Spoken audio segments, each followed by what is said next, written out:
Welcome back to another deep dive. Yeah, and this one is definitely on the spooky side. We're stepping into the world of a true horror legend. That's right. We are digging deep into the very complicated history and mystery of Michael Myers, using that FoundFlix audio source you sent over as our guide.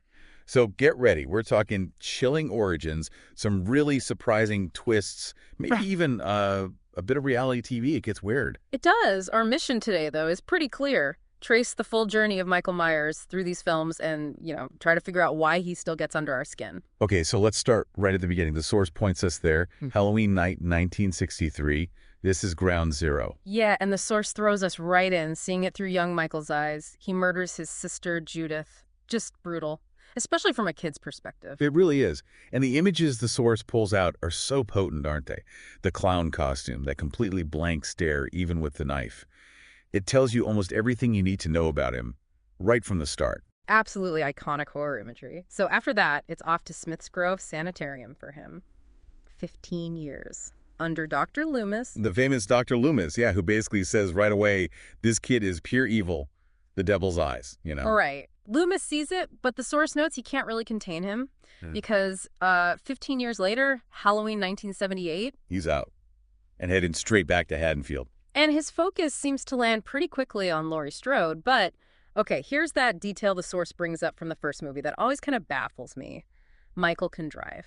It's such a weird, unexplained thing, isn't it? Loomis even asks about it in the movie, like, how does a guy locked up since he was 6 know how to operate a car? Exactly. Did they have, driver's ed Wednesdays at Smith Grove? Probably not.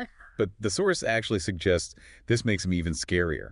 It means he's not just lurking, he's mobile, unpredictable, his reach is bigger. Adds to the dread, that feeling he could be anywhere. And the source really lays out the tension buildup in that first film, Michael stalking, the near misses, all leading to that showdown with Loomis. And the mask reveal is just chilling. The source highlights how it cements that blankness.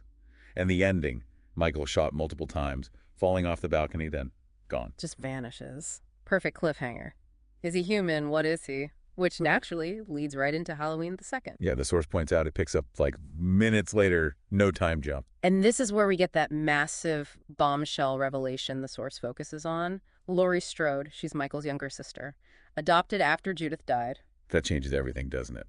The source argues it shifts his motive from just, random evil to this really twisted family thing.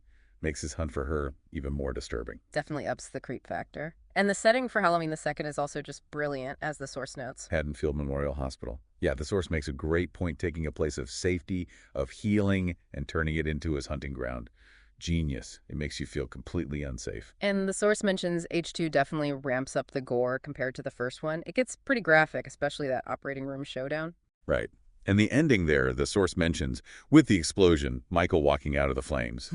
It hints at that supernatural resilience early on, but they didn't stop there. No, the franchise kept going, but with a big shift. We jump ahead to Halloween 4. And Laurie Strode is gone. The source mentions she's presumed dead in a car crash. A bit convenient, maybe, but it opens the door for Jamie, her daughter. A new generation, yeah. And this is where the source says things get a little weirder, that psychic connection between Jamie and Michael. Yeah, it's never really fully explained, is it? But the source suggests it adds this sort of supernatural layer. Maybe evil runs in the family, or there's some kind of mystical link. Jamie starts having visions, nightmares tied to him. And Halloween 4 still delivers the brutality, the source notes, that ambulance escape, the mechanic's death. Pretty intense stuff. Oh yeah, they definitely didn't hold back. And the final scene of H4. Jamie holding Michael's hand as he's falling. The source points out how unsettling that is. Super ambiguous. The source mentions the different readings. Is it like foreshadowing her own turn to evil, or is it just a kid showing weird compassion, leaves you hanging? And Halloween 5 dives straight back in right after H4 and leans even harder on the psychic thing. Right. Jamie's seizures get worse, and they sync up with Michael's kills. The source highlights this disturbing connection as key to H5. And then the man in black shows up. Yes. The source describes this perfectly. It feels like he wandered in from a totally different kind of movie, right? Suddenly there's this whole other mysterious figure. Totally. Very, comic book vibe almost. What's his deal? But before we unravel that, the source also points out the climax in H5, the Myers house, felt, a little much. Yeah, the net trap, the tranquilizers, Michael escaping again. The source kind of calls it over the top. More theatrical than scary, maybe? And it leaves so many threads dangling as the source emphasizes who is the man in black, what does he want, what happens to Jamie. Questions the Halloween 6. The Curse of Michael Myers tries to answer. Though, as the source notes, this one is maybe the most confusing and controversial of the bunch. Especially the first version people saw, the theatrical cut. The source mentions the producer's cut makes a bit more sense, but both versions bring in the cult of Thorn. Ah, the cult. This was a massive swerve, wasn't it? The source explains they believe Michael is driven by this ancient curse, marked by the thorn symbol. It takes things fully supernatural. A huge departure from the original's grounded terror. And the source mentions fans were really divided. Some liked the expanded lore, others felt it ruined the mystery. It definitely changes what Michael is. And the source points out another really wild plot point in H6. The whole implication that Jamie had a baby, Yeah. possibly with Michael. Yeah, the source notes that was a really uncomfortable boundary-pushing idea for a lot of people. Oh, and the glowing green goo they inject him with. The source mentions that just left everyone confused. Yeah, H6 throws a lot out there. And the source says the ending is ambiguous again, leaving Michael and Loomis's fates unclear. More questions than answers, basically. Typical for that era. So after all that convolution, the source explains the decision was made. Hit the reset button hard. Exactly. Enter Halloween H20, which just pretends that H4, 5, and 6 never happened. Wipes the slate clean, and crucially brings back Laurie Strode. 20 years later, the source really positions H20 as her story. She's living under an assumed name, totally haunted by what happened. It really explores that long-term trauma, the psychological scars. And then, as the source details, Michael finds her again. Of course he does, and drags her son, John, into the nightmare too. Rough high school years for him. But the source highlights that H20 is really about Laurie deciding no more. She stops running. She confronts him, takes back her power, and it feels like she wins, right? The source points out she seemingly decapitates him at the end. Finally. It felt final. You think, okay, it's really over. But then the source immediately hits you with the twist from Halloween, Resurrection. Ugh, that twist. The guy Laurie beheaded, not Michael. It was a paramedic he swapped clothes with. The source rightly calls this a cruel reveal. It just pulls the rug out from Laurie's victory, totally undermines H20's ending, and just adds more tragedy to her story. And sadly, as the source recounts, Laurie meets her end in Resurrection, killed by Michael. Yeah. And Resurrection then pivots hard. The source describes how it shifts focus entirely to this, reality TV show filming inside the old Myers house. Which is a choice. The source notes it's this weird, self-aware, almost meta approach. Yeah. Part horror, part kind of silly. Definitely. The source mentions Busta Rhymes and Tyra Banks being involved as producers of the show within the movie. And you get that memorable kung fu fight between Busta Rhymes and Michael. Yeah. Resurrection definitely gets called the most divisive entry by the source. Some found the different angle refreshing, others felt it was just a complete misstep. It's certainly unique. But the source brings it back around through all these different takes, timelines, reboots. Michael Myers is the constant. Which leads to that big question the source keeps asking. Why? What's his enduring appeal?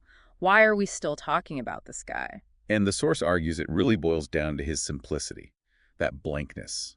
For most of the series, he doesn't have complex motives or a clear backstory. Right, and the source suggests that void allows us to project our own fears onto him. He's a blank screen for our anxieties. Exactly. He becomes this symbol of darkness, of pure, motiveless evil. Maybe the darkness that, exists out there, or even in us. He's that mirror the source mentions. And because he's so undefined, the source suggests he stays relevant. Every generation finds something new to fear in that mask. He's sort of timelessly terrifying. But even with that icon status, the source stresses there's so much we just don't know. What actually drives him? Is he just pure evil or is something else going on? That's the core mystery, isn't it? Early on, he's just this force, no emotion. But as the series goes on, the source notes hints of complexity creep in. Like the sister reveal with Laurie, suddenly there's a twisted family angle. And then the cult of Thorn, suggesting a curse. The source asks, well, is he evil or is he a puppet? Right, it shifts the perspective. Is he choosing this or is he compelled? And the source brings up those moments, especially in Halloween 5, that give you pause. Oh yeah, the hesitations. The source specifically points to that scene where Jamie asks to see his face. And he cries. A single tear. The source frames these as really crucial glimpses. Maybe there's something human buried deep down. It makes you wonder about redemption, even if it seems impossible. Or are they just glitches? It complicates that simple pure evil idea. And then there's his insane resilience, which the source keeps coming back to. Shot, stabbed, blown up, burned, and Yeah. just gets back up. How is that even possible? The source flags this as classic slasher stuff, the killer who just defies logic. Yeah, the source suggests he taps into our fear of death not being final, that pure evil is maybe indestructible. He's the ultimate boogeyman who literally won't die. Can anything stop him? It makes him seem inevitable. And the source also compares him to other big horror names like Jason or Freddy. What makes Michael different? Well, the source argues it's how grounded he felt initially. Jason's tied to the lake, Freddy's in dreams, but Michael, he started in suburbia, he could be next door.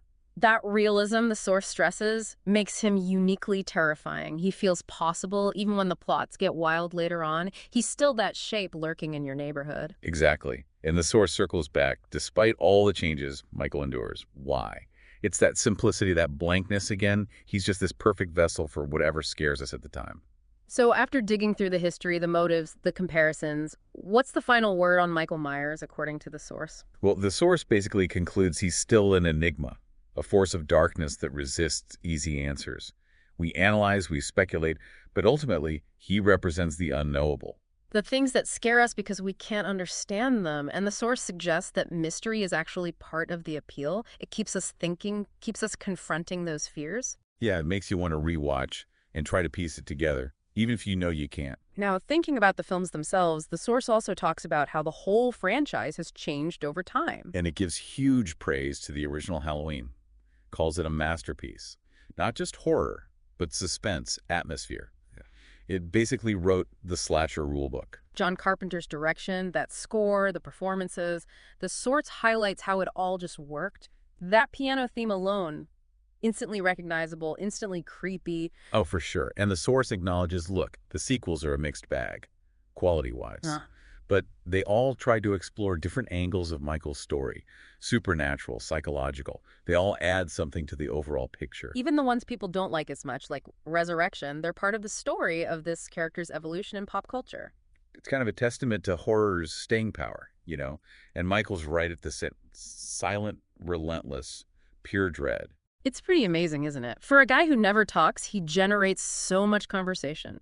The source argues he's gone beyond just being a movie villain. He's a cultural icon. He really has. He's like a modern folktale, a boogeyman for our times, embodying these widespread anxieties. And talking about iconography, the source spends some time on maybe the most important piece, the mask. Ah, the mask.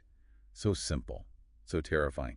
The source asks the question, why does that blank white face freak us out so much? Well, the source dives into a few ideas. One is that it strips his humanity. He's not a person, he's a force. It makes him seem like pure, faceless evil. Right, the source suggests the mask turns him into an avatar for terror itself. And another angle the source mentions is the mirror idea. Again, the blankness reflects our own fears back at us. Yeah, what we project onto it is maybe scarier than anything specific they could show. And then the source drops the origin story of the mask, which is just wild. I still find this hilarious. It was a William Shatner mask, Captain Kirk. From Star Trek, you couldn't make it up. Nope, they just spray painted it white, tweaked the eyes and hair a bit, and bam, instant horror icon. Talk about humble beginnings. The source makes a great point. Sometimes the scariest things come from the most ordinary, unexpected places. Adds a whole other weird layer to the legend, doesn't it? So, wow. We've gone from 1963 Haddonfield through sister reveals, psychic links, cults, reality TV, and back again, all looking at Michael Myers through the lens of that Foundflix audio you shared. Quite the deep dive. It really is. We've covered his origins, the confusing middle bits, the resets, and tried to unpack why that silent shape is still so effective. And now we want to hear from you. After going through all this, what are your takes on Michael Myers? Any moments or movies stand out? Did anything we talked about from the source surprise you? And here's the final thought this deep dive leaves us chewing on.